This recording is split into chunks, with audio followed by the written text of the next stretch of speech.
It was supposed to be the best weekend of the year. My wife and I had just paid off the last of our mortgage, 22 years of payments, finally done, and to celebrate, we threw a cookout at the house. Nothing fancy. Just neighbors, a few guys from my old crew at the plant, her sister's family, and enough ribs to feed a small county. I'd been marinating that meat since Thursday night. I'm not a great cook.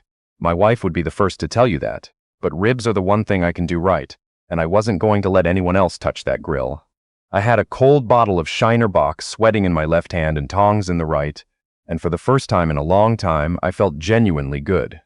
Like the kind of good that sneaks up on you when you're not looking for it. My wife, we'd been married 19 years at that point, was moving through the yard the way she always did at parties. Checking on people, refilling drinks, laughing at the right moments. She had a gift for that. Making people feel like the most important person in the room. I watched her from the grill and thought, not for the first time, that I'd married someone considerably better than I deserved. Our son was there too, home from his second year at University of Tennessee. He'd brought a friend from school, some kid named after a city in Texas, and the two of them were tossing a football in the side yard with my neighbor's boys. Our daughter had driven up from Austin the day before. She was 24, working at an architecture firm, and she'd recently started dating someone she seemed serious about. She spent most of the party on her phone, but she was there, and that was enough. Everything was running exactly the way I'd hoped, and then a car I didn't recognize pulled slowly up to the curb. It was a white sedan, older model, with a cracked side mirror that had been reattached with electrical tape. A man in a gray uniform shirt climbed out. Not a delivery uniform, more like something from a fleet company, and walked straight across the lawn without looking at anyone. He didn't make eye contact, didn't smile, just walked up to my wife, said something I couldn't hear from the grill, and handed her a sealed envelope. She took it with both hands, looked down at it, looked up at him, said something back, and he nodded once, turned around, and drove away. I watched her face change. It's hard to describe what I saw, exactly. It wasn't panic, it wasn't grief, it was something quieter and more unsettling than either of those, like a door closing behind the eyes. She stood there holding the envelope for a few seconds, then tucked it under her arm and walked inside without saying a word to anyone. My son caught my eye from across the yard. I gave him a look that said, "Don't move," and walked over to a neighbor to ask if she could keep an eye on the ribs. Then I went inside. My wife wasn't in the kitchen, wasn't in the living room. I found her in our bedroom, sitting on the edge of the bed, holding the envelope open in her lap. She'd already read whatever was inside. When she heard me in the doorway, she looked up, and the expression on her face was one I'd never seen on her before. Not in 19 years. She said she needed some air. That was all. She said she needed some air, and she walked past me, and by the time I followed her to the front of the house, she was backing my truck out of the driveway. I stood on the front porch and watched my own truck disappear around the corner. I went back to the grill. What else was I going to do? There were 30 people in my backyard and a rack of ribs that needed flipping. My son appeared at my shoulder and asked quietly if everything was okay. I told him it was fine. He didn't believe me, but he let it go, which I appreciated.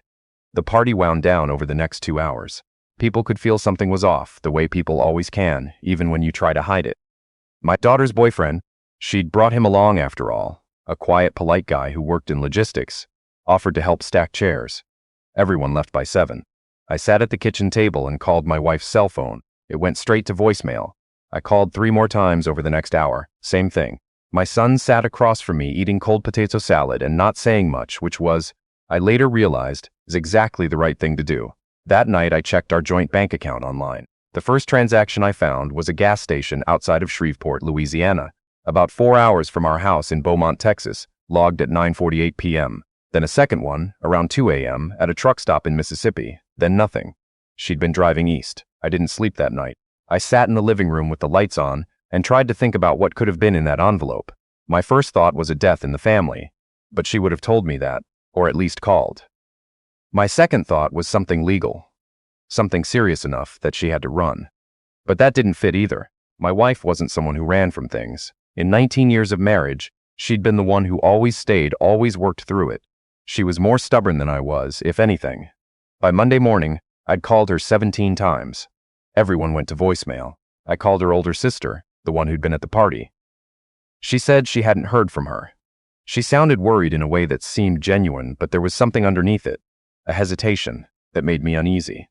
I asked if she knew anything, and she said no, and then she said she had to go, and she got off the phone too fast. I took the rest of the week off from work. I'm a shift supervisor at a plastics manufacturing facility, not the kind of job where you can just disappear, but I had leave saved up and I used it. I needed to be able to move. The first thing I did was drive to the office where my wife worked. She was a paralegal at a small firm in downtown Beaumont, had been there for nearly 8 years. When I walked in and asked for her supervisor, the receptionist gave me a look I didn't know how to read. Her supervisor, a thin man in his mid-50s with wire-rimmed glasses, met me in the waiting area rather than his office. That told me something right there. He said my wife had called in that morning and told them she wouldn't be coming back. Not that she was taking time off, that she wouldn't be coming back. I asked if he knew why. He said he didn't think it was his place to say. I told him I was her husband and she'd left without a word 2 days ago, and I had no idea where she was or if she was safe, and that I'd really appreciate anything he could tell me. He pressed his lips together. Then he said there had been a situation at the firm involving a senior partner, a man who had been with the practice for 11 years, and that the situation had been resolved, but that the resolution hadn't been clean, and he thought the envelope my wife had received was connected to that. He wouldn't say more than that, and I could tell he wasn't going to, so I thanked him and left. I sat in my truck in the parking lot for a long time. Then I drove to the bank and separated the accounts.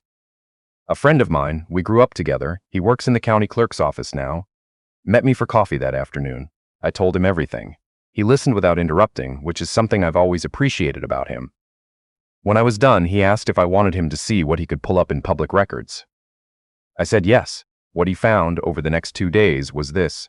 The senior partner at my wife's firm, a man I'll call the partner, had been the subject of a civil complaint filed by a former client. The complaint alleged that he had improperly used confidential client information for personal financial gain. Several employees at the firm had been asked to provide statements.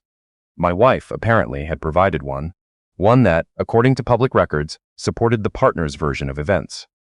The envelope, my friend believed, was related to a counterfiling, someone challenging that statement. Why she ran instead of dealing with it, I still didn't know.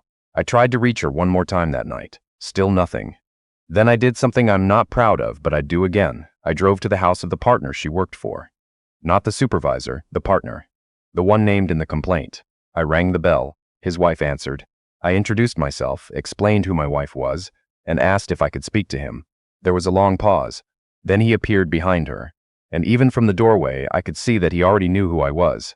He came out onto the porch and pulled the door mostly closed behind him.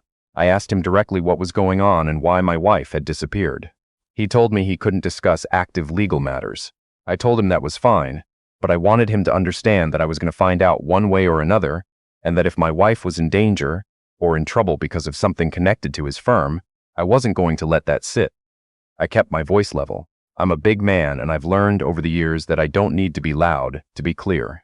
He looked at me for a long moment, and then he said quietly that my wife had known about the client information issue for over 2 years, that she hadn't just supported his statement, she'd helped him manage the situation from the beginning, and that the envelope she'd received was a subpoena, a federal one.